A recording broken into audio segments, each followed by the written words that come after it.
Welcome to our channel. If you want to stop hair loss and promote healthier hair growth, follow these step-by-step strategies. Step 1.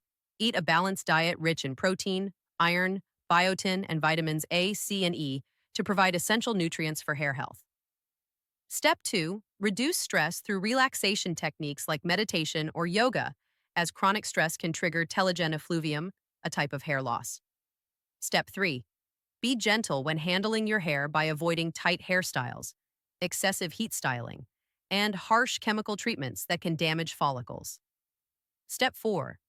Use a mild shampoo and conditioner appropriate for your hair type and avoid washing too frequently, which can strip natural oils. Step 5. Massage your scalp regularly for a few minutes daily to increase blood circulation to hair follicles and promote growth. Step 6. Try over-the-counter treatments like minoxidil after consulting with a healthcare provider to stimulate hair regrowth.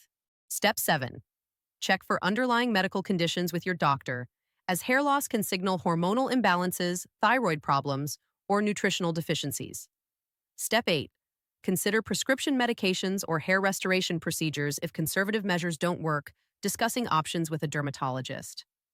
Don't forget to like this video and subscribe to our channel.